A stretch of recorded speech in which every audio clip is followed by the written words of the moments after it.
Olha, Vitor, eu não sei se eu posso comentar nesse tempo aí a entrevista que nós acabamos de fazer. Claro, fica à vontade. Eu passaria o comentário sobre esse assunto, antes que passe muito tempo, para os meus companheiros aqui do programa. Muitas pessoas reclamam, né? Se queixam quando a gente entrevista alguém que diz coisas das quais discordamos, mas é assim mesmo que tem que ser feito. É o caso do ex-deputado Eduardo Cunha. É evidente que nós não concordamos com as respostas, mas a gente não pode fazer o que faz, por exemplo, a CPI, ficar interrompendo, aliás, tecnicamente até complicado, ele não está no estúdio com a gente. Então a gente não pode ficar interrompendo, não deixando falar e tal. Os nossos ouvintes são suficientemente inteligentes para discernir aí, né, o certo do errado. A gente pergunta, o Guilherme, por exemplo, deixou claro, já na pergunta, que discorda do ex-deputado. Eu fiz a mesma coisa. Agora, ele acha, por exemplo, que o Lula não fez nada. É evidente que ele tem que dizer isso, porque ele, como temos repetido aqui, foi beneficiário da decisão do STF que favoreceu o Lula. E nós dissemos, todos os envolvidos, todos os implicados vão usar esse discurso. É o que está fazendo, o discurso dele é previsível. Agora, nós não podemos achar, né, os que discordam, e a maioria do povo brasileiro, os que discordam do Eduardo Cunha, não podem achar que ele não pode falar e a gente tem que interromper. Não é assim, isso é para a CPI. A gente tem que deixar claro o que pensam os culpados, até porque a gente tem de conhecer esta argumentação para poder desmontá-la. Eu deixei claro também que eu acho um absurdo se achar que o Petrolão não existiu ou não houve o devido processo legal.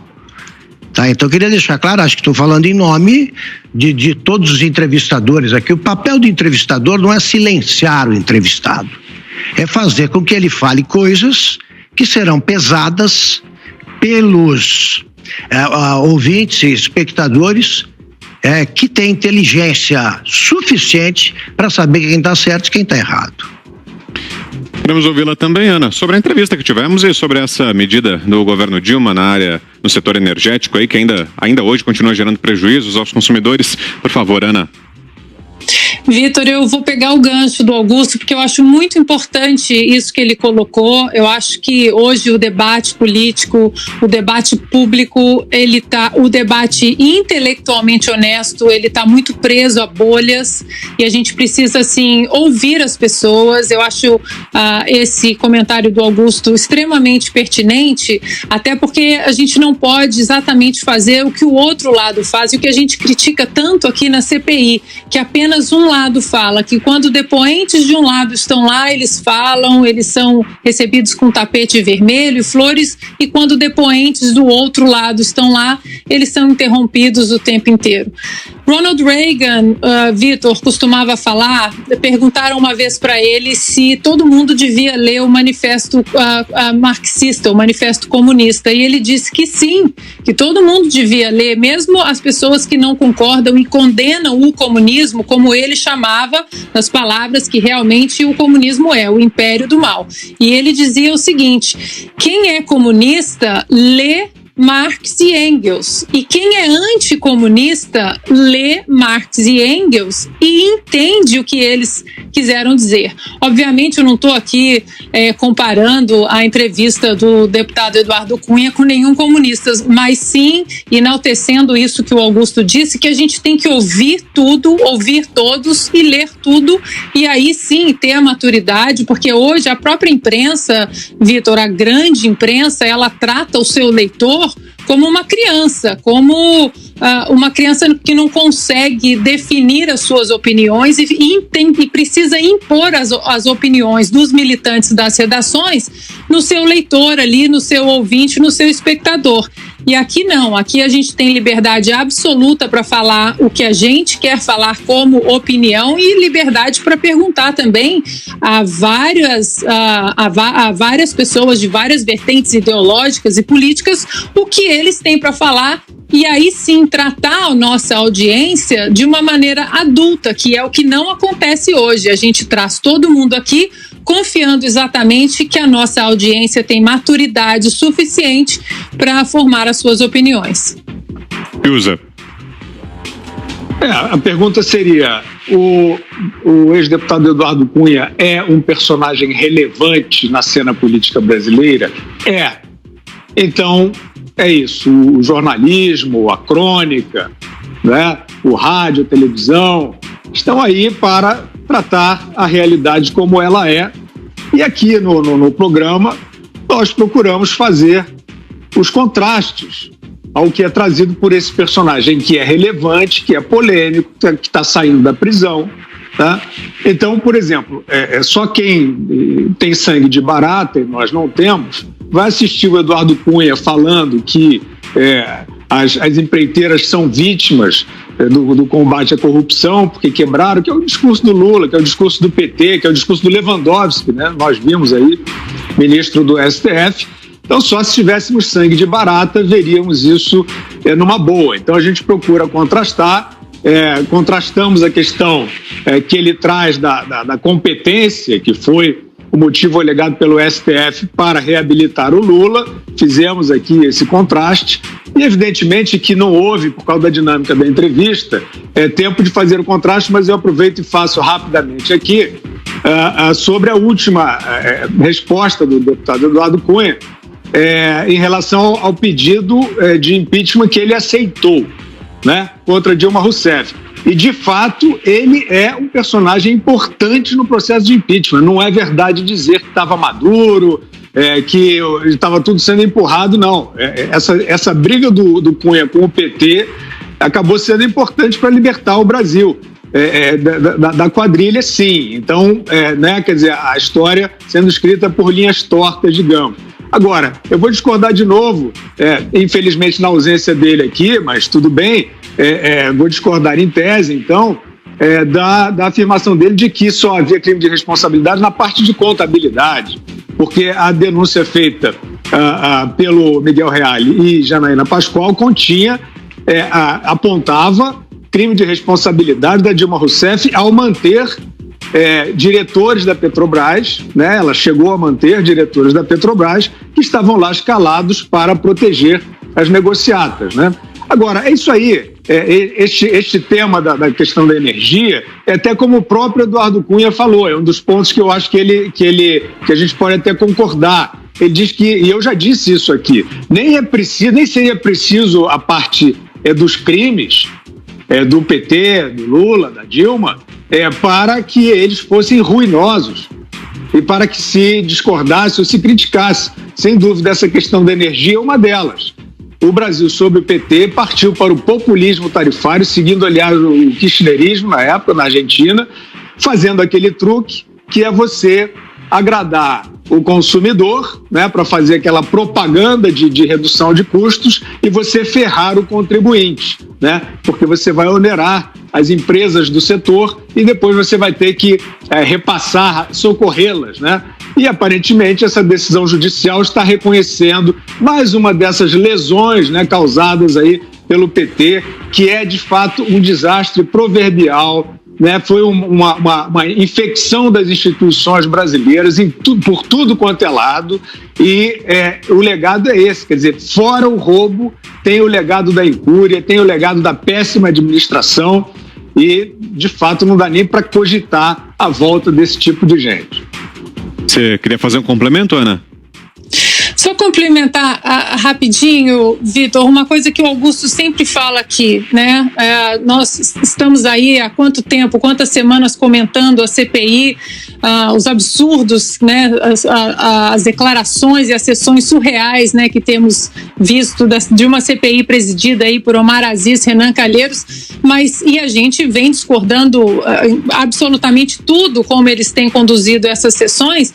No entanto, o Augusto sempre fala, estão todos convidados, Renan Calheiros, Omar Aziz, o Lula, para vir aqui até os Pingos e dar uma entrevista. Eles serão bombardeados com as nossas perguntas da mesma maneira, não da mesma maneira, porque lá na CPI eles interrompem todo mundo, mas aqui o espaço está aberto exatamente para receber todo mundo, porque a gente trata a nossa audiência como uma audiência madura, que quer ouvir exatamente tudo que está sendo dito no cenário político, por mais absurdo que seja, e fazer as suas conclusões.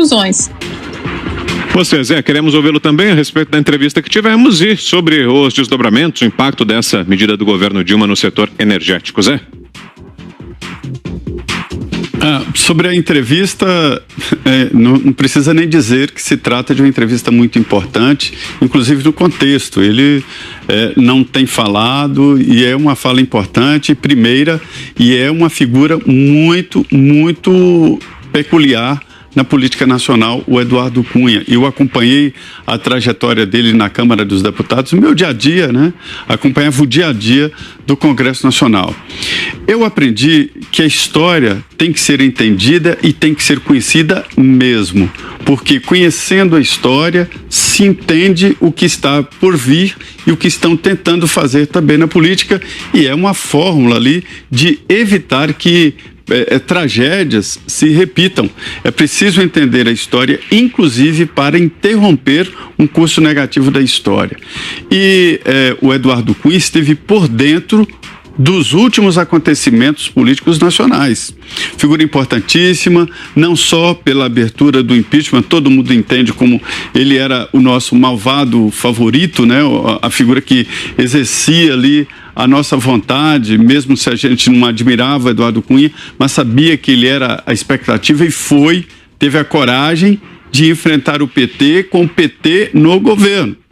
Presta atenção, ele enfrentou o PT com o PT no governo e ele ganhou. E o Supremo o tirou do cargo porque, evidentemente, ele também estava no mesmo processo político do PT, que é este financiamento, esta coisa esquisita essa ligação de empresas com a política que vinha acontecendo. Ele acerta, por exemplo, quando ele dá uma grande indicação aí sobre esses campeões nacional, sobre JBS e outros, né, que pegaram dinheiro do BNDES e dão empregos nos Estados Unidos, estão agora entrando, abrindo o capital das empresas, transformando as empresas em empresas americanas, e é o capital brasileiro, o capital do BNDES. Então, é importantíssimo ouvir o Eduardo Cunha, né? Nós não estamos inocentando, e nem é possível inocentar o Eduardo Cunha, mas é importante ouvir o que ele fala. Principalmente com relação a essa história de 50 bilhões de reais por erro de cálculo. Sabe o que é isso aí? Foi uma medida provisória assinada pela ex-presidente Dilma diante de erros que ela cometeu em subsidiar, artificializar preços da energia elétrica para agir politicamente e ganhar a eleição. E aí deu esse erro. Quem paga 50 bilhões? O consumidor. E a ANEEL errou em não fiscalizar também.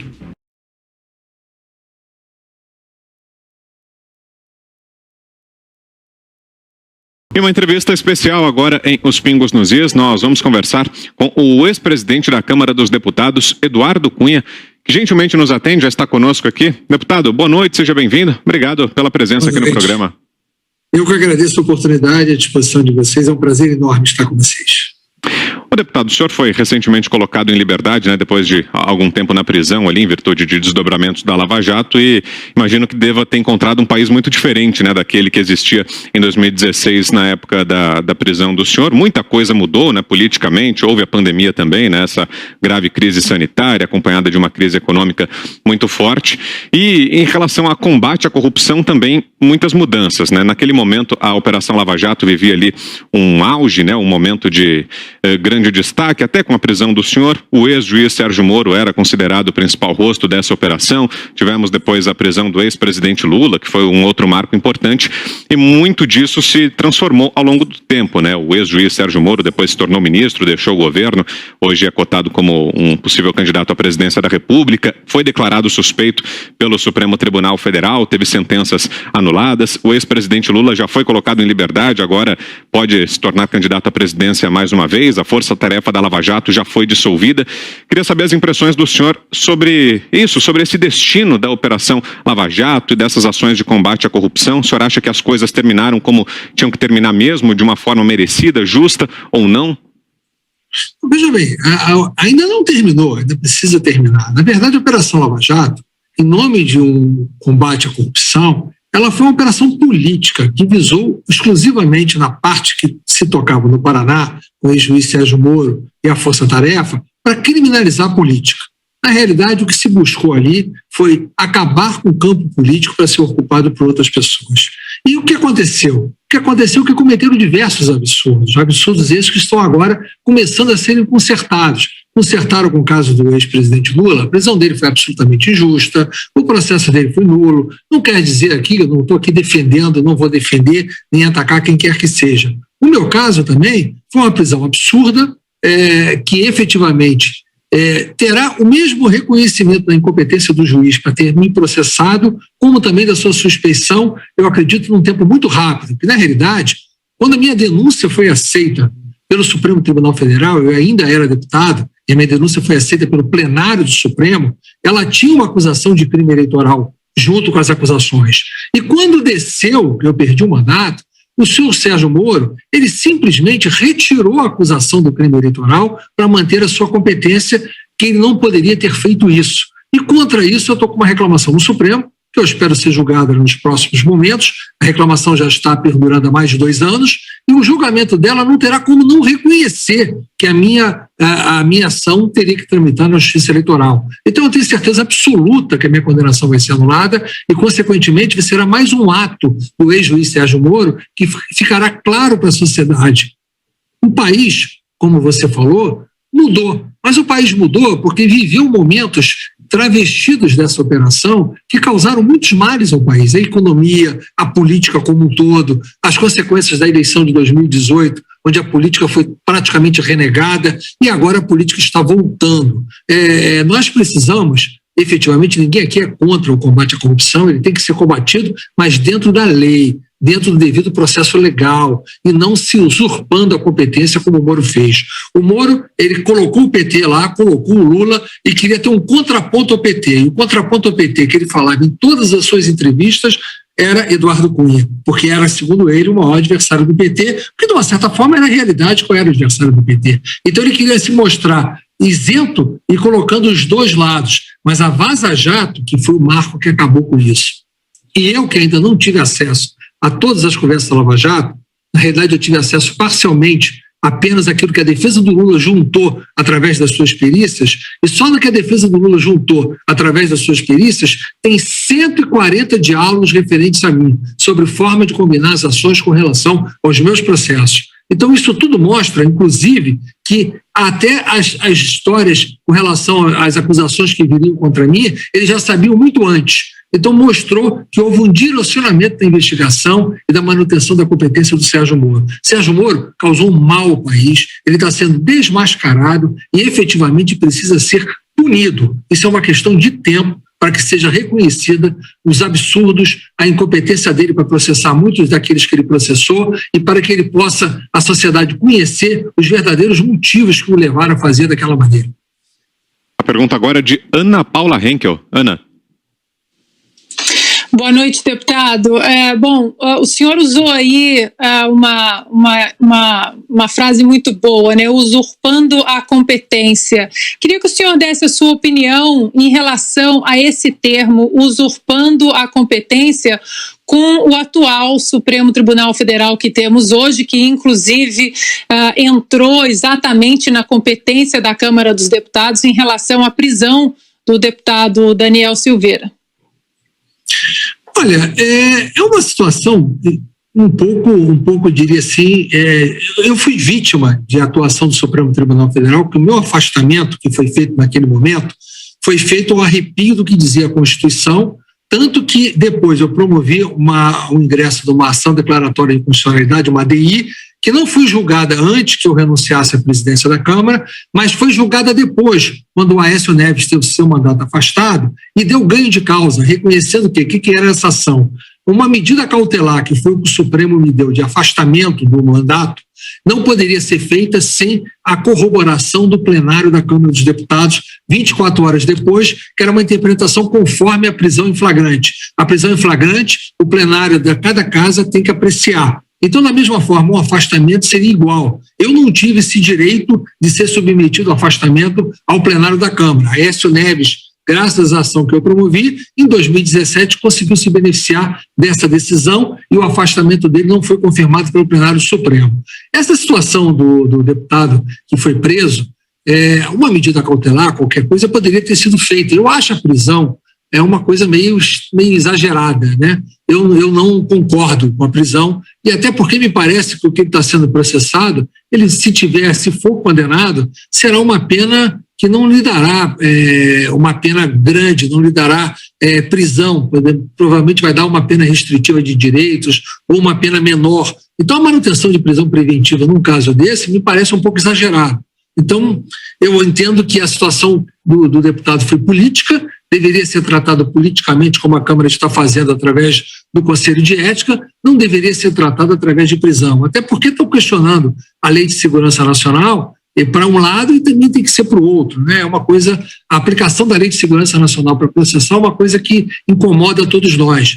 Mas, de qualquer forma, eu não concordo com o conteúdo do que ele fez. Eu acho que aquilo não é a forma de se debater o problema. Eu estou aqui debatendo, estou reclamando, estou falando aquilo que foi cometido, mas sem ofender, sem agredir, sem causar qualquer crise de institucionalidade, que foi, no caso, o que o deputado acabou promovendo. Houve um exagero da parte dele, que certamente deveria ter uma reprimenda. Não sei se a prisão é a reprimenda mais adequada para esse tipo de situação.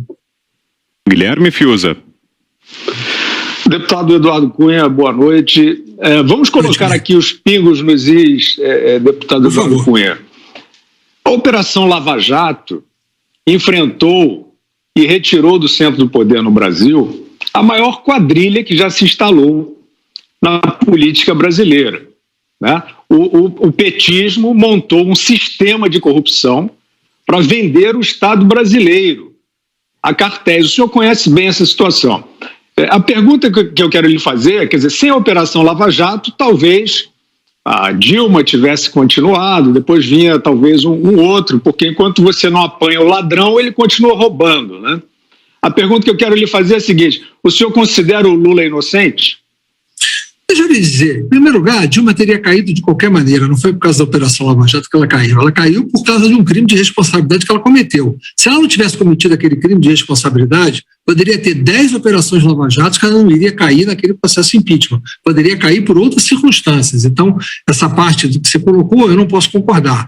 Mas, se dizer que a Operação Lava Jato desbaratou uma quadrilha, provavelmente não foi só a Operação Lava Jato, foi um contexto como um todo. Certamente, se existia a quadrilha, se existiu corrupção naquele momento, poderia ter sido descoberta por qualquer outro juiz ou qualquer outro tribunal que apreciasse, respeitando o devido processo legal. Eu não sei lhe dizer se o Lula é culpado ou inocente, eu não estou aqui para julgar o Lula, mas certamente esse processo que ele foi submetido em Curitiba, esse processo é absurdo. A forma como foi colocada é absurda. Então, se ele tem alguma coisa a responder perante a justiça, perante a sociedade, ele deve responder dentro do devido processo legal, mas não numa simulação de situações, forçando que ele ficasse numa competência que não era do juiz que estava processando, com fatos extremamente, diria, alguns chegam a ser ridículos as colocações que estavam colocadas lá, como alguns que em outros também foram. Tem acertos no processo? Tem, mas você precisa entender que esse processo levou muitas pessoas a fazerem delações e para se livrarem dos processos e conseguirem confessar em situações que efetivamente talvez não fossem confessadas ou talvez grande parte não sejam nem verdadeiras, porque foram feitas para corroborar as simulações das acusações que existiam. Então tem que ter muita cautela com isso. É claro que a parte que você efetivamente possa mostrar a corrupção do Estado sempre será muito bem-vinda, mas tem que ser, repito, no juiz competente, no foro competente e dentro do devido processo legal. José Maria Trindade. Pois é, deputado, o senhor sabe que eu acompanhei a sua campanha na Câmara dos Deputados desde a liderança do PMDB, candidatura na presidência da Câmara, e encontrávamos todos os dias no Salão Verde, e eu e a Denise Rotenburg, que o senhor conhece muito bem, estávamos conversando exatamente sobre o Tchau Querida. O senhor traz ali detalhes importantíssimos e valiosíssimos para se entender como se dá a cultura política do país e como são as relações, nem sempre horrorosas como pensam e nem sempre de boas bonitas intenções. Quanto acho. Mas aí... Bonitas quanto acho. Deputado, hoje o Congresso, eu entro no Congresso e sinto um outro Congresso, um Congresso diferente e que aborda exatamente do que falávamos da Lava Jato, foi transformado. A política, deputado, na sua visão, mudou para melhor ou para pior? Porque eu escuto lá os deputados falando que a política mudou, que não se faz mais política. Como é que o senhor avalia? Zé, eu queria te dizer, é um prazer enorme poder revê-lo, eu queria dizer o seguinte, Zé, se é para melhor ou para pior, não sou eu que vou dizer, quem tem que julgar são os outros, né? Eu diria o seguinte, tem uma história muito engraçada que a gente vivia, quem vive e passa pelo interior, sabia que uma vez a pessoa mudou o comércio, vendeu o comércio, e quem comprava o comércio colocava uma placa sob nova direção. Aí um dia o cidadão vendeu o comércio dele, quem comprou piorou muito o comércio. Aí ele foi e recomprou o comércio. Recomprando o comércio, ele botou uma placa sob velha direção. Aí todo mundo entendeu que voltou o que era antes, que ia ser melhor do que estava. Eu acho que a gente vai viver na política 2022 uma situação de sob velha direção, porque entenderam naquele momento, fizeram uma substituição por uma chamada nova política, que efetivamente não atendeu às expectativas, não ganhou em qualidade de absolutamente nada, não resolveu nenhum dos problemas e agora vão tentar de volta a velha política. Alguns que se elegeram pela nova política se tornaram velhos políticos também, estão na velha política. Então, outros que se mantiveram no palanque ou foram por uma linha de digamos assim, uma linha que a gente olha assim um pouco assustado pelo que está vendo. Esses certamente não se reelegerão, acho muito pouco provável que voltem. Eu vejo o seguinte, se melhorou ou piorou, nós precisamos voltar de novo ao que já foi e comparar os dois para poder ver se melhorou ou piorou, e não sou eu que vou fazê-lo. Na minha modesta opinião, eu acho que piorou um pouco, sim. Piorou não só pela qualidade ou pelo conteúdo, mas piorou pelas motivações que elegeram determinados segmentos que estão eleitos. Se as motivações tivessem sido outras, eu achava a legitimidade maior. Mas nas motivações que foram eleitos, eu acho que houve um desvirtuamento, eu acho que houve uma negação da política, como se isso fosse a solução. E, infelizmente, gostemos ou não gostemos, não dá para negar a política, porque sem a política você não vai conseguir enfrentar a própria política. Não adianta a gente querer fazer política, sem políticos. Então, nós temos que efetivamente escolher os melhores. Aqueles que não se comportaram bem, que não foram bem nos seus mandatos, a própria população trata de tirá-los, mas não por um discurso motivador que essa operação acabou levando, da criminalização da política, que todo mundo estava nivelado na mesma situação e, consequentemente, tinha que mudar todo mundo. Eu acho que houve um desvirtuamento do processo eleitoral que agora deverá ser corrigido em 2022. A partir de agora, junta-se aqui a nossa bancada, Augusto Nunes, e é ele quem lhe fará a próxima pergunta. Deputado Augusto, boa noite, sua pergunta. Boa noite, deputado. Eu vou retomar a linha de argumentação do Guilherme Fiuza, deputado. A Lava Jato começou investigando doleiros, como sabemos, e acabou, a meu ver, desbaratando o maior esquema corrupto da história, que é o chamado Petrolão. Envolvendo empreiteiros, partidos políticos, diretores da Petrobras e governantes. Alguns dos envolvidos devolveram milhões de reais que foram furtados. Agora, o senhor está negando a existência do Petrolão? Não, eu não disse isso, eu não estou negando a existência, eu disse que a forma de combate à corrupção não pode ser fora do devido processo legal. Em primeiro lugar, boa noite, Augusto, prazer revê-lo.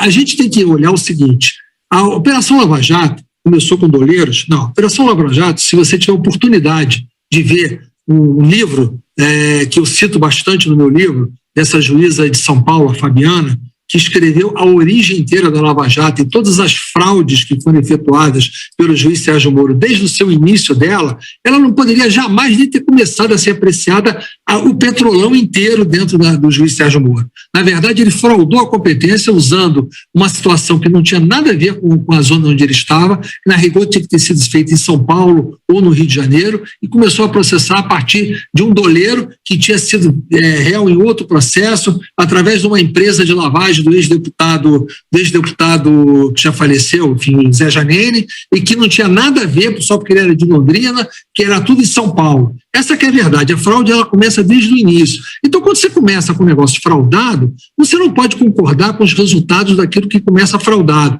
Não importa se você efetivamente encontrou ou deixou de encontrar, porque isso seria encontrado e processado por qualquer juiz competente e aqueles efetivamente culpados acabariam punidos do mesmo jeito. Os milhões que foram devolvidos aí, são milhões que foram devolvidos através de delações, através de quebrar empresas, a fazer a Odebrecht está quebrada, por exemplo, o maior exemplo que tem, está quebrada, não vai conseguir provavelmente nem pagar todo esse acordo que foi feito. Então nós estamos vivendo aí situações que empregos foram perdidos, empresas quebradas, não procuraram punir os culpados e preservar as empresas e preservar os empregos. Acabaram com os empregos, acabaram com o Brasil no exterior competindo na Constituição Civil, porque obrigaram essas empresas a delatarem em todos os países e perderam o mercado para outras empresas. Havia muito interesse econômico por trás disso tudo, que um dia isso vai acabar ficando claro. Se existiu ou não existiu o Petrolão, eu não estou negando. O que eu estou dizendo, pode ter existido, com certeza, tem corrupção, teve corrupção, tem gente que mereceu, tem gente que pode merecer ser punida.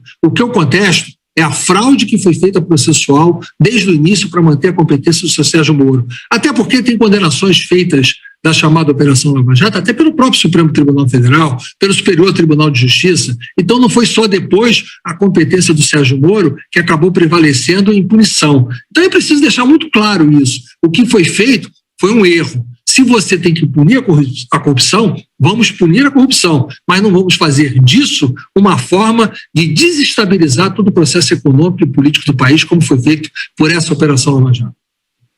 Deputado, falamos bastante do passado, voltando aqui ao presente, eu queria saber a opinião do senhor em relação às medidas de combate à pandemia da Covid-19, especificamente em relação à postura do presidente Jair Bolsonaro, que acabou sendo um ponto fora da curva e um contraponto a prefeitos e governadores, né? Enquanto os prefeitos e governadores foram favoráveis ao fechamento, o presidente Bolsonaro defendeu as políticas de uma circulação responsável, enquanto os prefeitos e governadores foram contrários ao tratamento imediato, o presidente Bolsonaro defendeu. Qual a opinião do senhor em relação às ações de combate à pandemia e a postura do presidente Bolsonaro?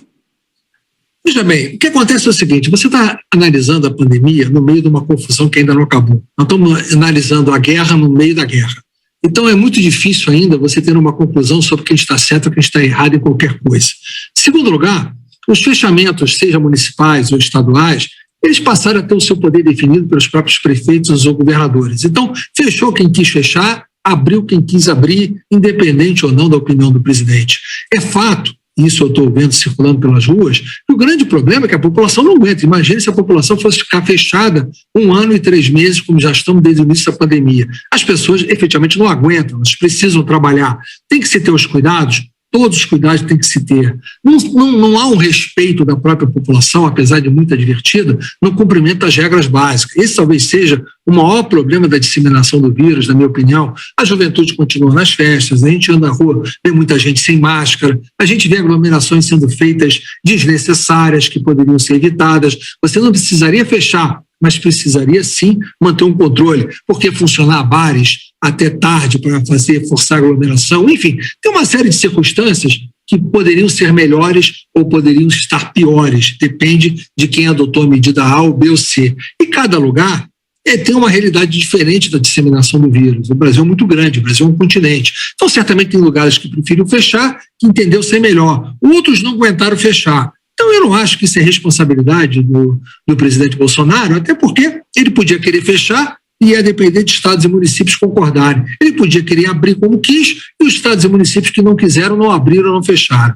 Aí o segredo é que essa doença é uma doença nova, que até o seu combate, a cada dia que passa, nós temos novidades. Quando ela começou, eu estava hospitalizado, me convalescendo, e aí eu assisti como é que se tratava nos hospitais a Covid.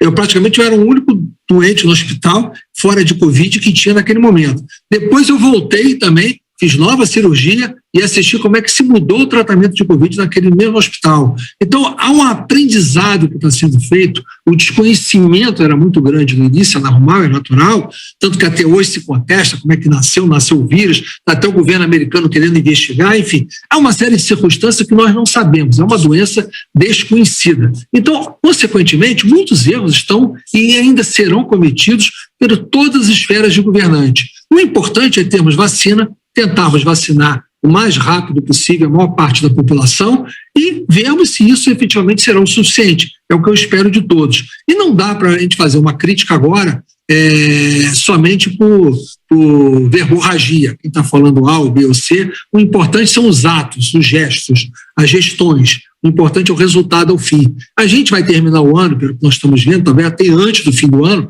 com a população toda vacinada.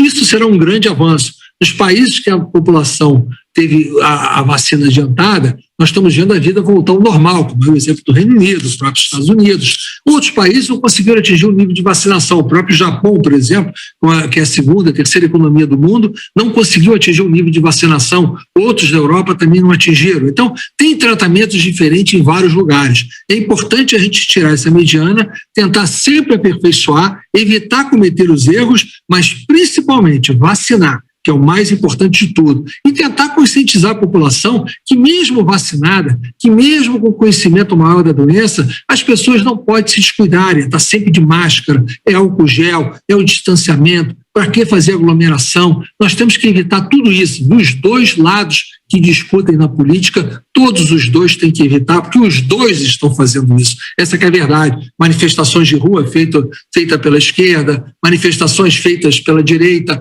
todos os lados estão cometendo aglomerações que deveriam ser evitadas. Nós precisamos, sim, vacinar todo mundo. Essa é a minha opinião. Augusto. Deputado, o senhor afirma que o Brasil ficou com teve problemas econômicos por causa do combate à corrupção. Eu acho que muitas empresas quebraram por causa disso. Eu acho que o que quebrou as empresas foi a corrupção. O senhor acha, por exemplo, que o dinheiro devolvido pelas empresas deve ser de novo entregue a quem devolveu, a Petrobras? Por exemplo, o caso da Odebrecht, ela não pagou ainda, ela fez para pagar em 15 anos. Eu não sei nem se ela vai ter um dinheiro para pagar, porque já terá quebrado antes. Aliás, já está em recuperação judicial e quem olhar o balanço dela sabe que economicamente ela está quebrada. Outras também foram para 15 anos. E a gente não sabe, esses valores que foram atribuídos, você sabe se é o valor de roubo ou foi o valor do acordo político que foi feito para acabar com as acusações. Então a gente não sabe se efetivamente está sendo pago o valor de roubo. E na prática ali, é um pouco difícil a gente poder mensurar o que teve de roubo, o que não teve de roubo. Muita coisa foi misturada. Na verdade, as empresas, com seus dirigentes presos, a empresa falindo, ela sem poder renovar crédito bancário, fazia qualquer acordo para tentar sobreviver. Então, admitia coisas que não fizeram. Admitiu as que fizeram e certamente admitiu muitas que não fizeram. E dentre essas que não fizeram, certamente pagou valores ou assumiu o compromisso de pagar valores que certamente não seriam devidos. Então, é muito difícil a gente falar isso. Eu não estou, Augusto, querendo aqui dizer que eu discordo de você, que dizer que é a corrupção que levou essas empresas a ficarem na situação, não. Eu acho que o que aconteceu com essas empresas, se efetivamente algumas praticaram atos de corrupção e que devem ser punidas, elas foram praticadas por seus dirigentes ou por seus gestores que devem ser punidos, e não a empresa. A empresa, ela trabalhou, a empresa recebeu, a empresa pagou, ela subcontratou, a empresa disputou licitação, a empresa fez investimentos, ela pegou empréstimos. A empresa não pode ser punida. Então, não posso dizer que a empresa foi fruto de corrupção. Houve atos de corrupção praticados por dirigentes da empresa que têm que ser pagos. Exatamente, é uma diferença muito grande de culpar a empresa pela corrupção. Ou assim, nós temos que chegar a uma coisa mais complexa. Você pega, por exemplo, uma das empresas que fez acordo de leniência, mas preservou a empresa que ela é acionista, que é o caso da JBS, que foi a sua hold que está pagando, é uma empresa que foi feita dentro da política pública do PT nos seus governos, com financiamento subsidiado, gerar milhares de empregos nos Estados Unidos, com dinheiro subsidiado pago por todos nós. Essa empresa, sim, é fruto de um ato de corrupção, não corrupção que alguém levou, corrupção de ter usado o dinheiro público subsidiado para poder tornar uma campeã nacional, aquela política de campeões nacionais, que criou essa empresa monstro, que monstro derivado da corrupção e, consequentemente, gerando emprego não aqui no Brasil, está gerando emprego nos Estados Unidos, na Austrália, em muito lugar, mas não no Brasil. Esse dinheiro que foi usado do BNDES foi usado para comprar empresas fora do Brasil. Esse é um problema que precisa efetivamente, e não foi até hoje contestado por ninguém. Ninguém foi punido por isso. Esse é um ponto grave, que é um ponto que envolve uma política pública equivocada, que deu prejuízo a todos nós como contribuintes pelo subsídio dos juros. Usa. Deputado, o senhor se disse adversário do PT, né, o ex-adversário do PT. A maneira como o senhor fala do assalto do PT, eu vou te dizer, o PT sonharia com todos os adversários como o senhor. Porque eu preciso emitir um juízo antes de fazer a pergunta aqui. O PT, deputado Eduardo Cunha, depenou o Brasil. O PT montou um cartel de empreiteiros que está demonstrado com as confissões. E a questão de competência que o senhor aponta, ela foi reconhecida antes de ser agora retirada pelo STF, ela foi reconhecida pelo Poder Judiciário brasileiro, por todas as instâncias do Poder Judiciário brasileiro. Então, o PT, de fato, montou este assalto. A jurisdição qual foi? Palácio do Planalto, Brasília. A escolha dos diretores para roubar está demonstrada pela Operação Lava Jato e confessada. Propina em São Paulo, doleiros em Curitiba. Então, eu só quero fazer esse contraponto dizendo que o senhor fez uma afirmação, eu estou fazendo contraponto. A questão das competências. Agora, a pergunta que eu quero lhe fazer, deputado, é a seguinte. O senhor tem um papel importante na história do Brasil, porque o senhor abriu o pedido de impeachment, no momento que até devo concordar que, apesar da Operação Lava Jato, não havia, a mobilização se deu até a partir da sua decisão, no meu modo de ver, pelo menos em parte, né? Agora, o senhor, ao aceitar o pedido de impeachment, o senhor aceitou a parte das pedaladas fiscais, né, da contabilidade, mas o senhor recusou a parte do pedido que se referia ao Petrolão. O senhor viu inconsistência nas acusações, nas denúncias sobre o Petrolão? Não, é muito boa a sua pergunta. Primeiro, eu só quero colocar o seguinte: o fato de eu ser adversário do PT não significa que eu tenho que exercer a minha adversidade pelas acusações de malfeitos de recurso público. Eu tenho os motivos que eu debato, porque eu sou contra o PT, eles não precisam nem disso.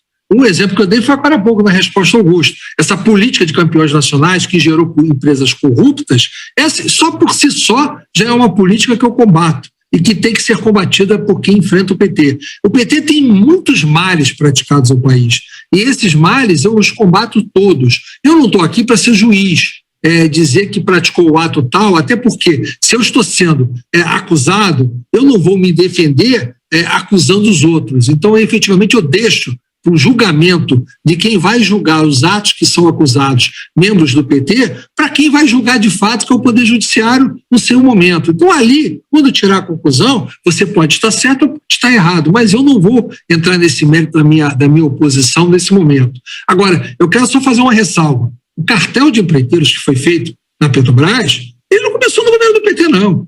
Ele começou no governo do Fernando Henrique. E foi por causa de um ato praticado no governo do Fernando Henrique, que foi o fato de dispensar a Petrobras da lei de licitações, tendo um regime próprio de licitação que permitia a contratação de valores daquele tamanho por carta convite, que permitia aos diretores que lá estavam escolher quem eles trabalhavam na Petrobras e, consequentemente, permitiu a formação do cartel. Então, esse cartel foi colocado ou aproveitado no governo do PT, ele foi formado no governo do PSDB. Essa que é a verdade. Nós não podemos aqui jogar a poeira para debaixo do tapete. Se fizeram com essa finalidade de criar o cartel, não estou aqui acusando, não. Eu estou dizendo o fato. Se o Fernando Henrique, o PSDB, praticou esse ato que tinha esse objetivo de criar o cartel, eu não tenho condições de afirmar isso, eu não vou afirmar, mas que efetivamente foi criado por aquele regramento, que aliás eu denunciei isso quando eu estava como presidente da Câmara. Eu tentei tramitar proposta de decreto legislativo para acabar com esse regulamento de licitações especial da Petrobras e, infelizmente, aí sim, o governo do PT não permitiu que isso fosse votado e que isso fosse derrubado. Com relação ao pedido do impeachment, isso, se você tiver oportunidade de ler no livro, você vai ver isso com muito detalhe, não cabe o crime de responsabilidade com relação a denúncias de crimes comuns. O que fizeram com o impeachment do Collor não poderia ser feito de novo. O Collor teve um impeachment por causa de uma situação envolvendo a Fiat Elba, que era um crime comum. O caso envolvendo os supostos atos de corrupção da Petrobras teriam que ter uma denúncia de crime comum, que tem um rito, igual teve o rito da denúncia que foi feita contra o Michel Temer quando ele estava na presidência da República. Tem que a Câmara autorizar ou não, e aí, consequentemente, se a Câmara autorizar, o Supremo vai ou não aceitar a denúncia, e se o Supremo aceitar, o presidente é afastado. Ali, num crime de responsabilidade, é uma coisa diferente. Então, se houvesse para aceitar por crime comum, ou por suposto crime comum, teria que ter tido uma denúncia do Ministério Público Federal, como aconteceu com Michel Temer. Eu tenho que atuar, no caso da lei de impeachment, com crime de responsabilidade. Então, a pedalada fiscal, que não foi nem o caso que eu aceitei, não era nem a pedalada fiscal. A pedalada fiscal existiu em 2014, existiu e foi corrigida em 2015. Eu não aceitei atos do mandato anterior. O que eu aceitei foi que a Dilma mandou uma proposta de mudança da meta fiscal do ano de 2015. E antes que o Congresso aprovasse essa mudança da meta, ela emitiu decretos orçamentários fazendo remanejamento de recursos como se essa mudança da meta já tivesse sido aprovada. Ou seja, ela autorizou gastos sem autorização do Congresso Nacional. Esse foi o crime de responsabilidade que eu aceitei da Dilma, e eu o aceitaria de novo, porque eu só o aceitei quando ela o praticou. Ela praticou esse decreto no fim de julho de 2015 e agosto de 2015. Eram 5 decretos. Só a partir daí que teve um pedido de impeachment com consistência para ser aceitado. O resto é especulação. Se havia crime na Petrobras, havia participação do presidente no crime, efetivamente o Ministério Público tinha que ter feito a denúncia, e aí sim, não precisaria nem de eu aceitar ou não, eu seria obrigado a levá-lo ao plenário da Câmara para autorizar ou não o Supremo deliberar. Essa é a diferença da situação. E rapidamente, deputado, uma última pergunta. O senhor ainda tem planos de voltar à política? Pretende no ano que vem concorrer a algum cargo? Não, eu não vou concorrer o ano que vem, até porque minha situação jurídica ainda não me permite, embora eu possa revertê-la a tempo. Mas, de qualquer forma, para a eleição que vem, eu já decidi que eu não disputarei. Quem vai disputar é a minha filha, Daniele, que é coautora comigo no livro. Ela vai disputar a eleição, mandato de deputado federal. Eu pretendo voltar, sim. Pretendo voltar a exercer, sim, mas não a partir dessa próxima eleição. Mas vou continuar exercendo o debate político, como eu estou aqui com vocês, respondendo a tudo, tentando participar da vida política da maneira que eu puder e contribuindo da maneira que eu puder contribuir. Isso aí eu estarei sempre à disposição para isso. Perfeito. Quero agradecê-lo, então, pela presença aqui no programa, o ex-deputado federal Eduardo Cunha, conosco aqui em Os Pingos nos Is. Obrigado pela entrevista, uma boa noite ao senhor. Obrigado a todos vocês. Para o intervalo, são 6 horas e 56 minutos.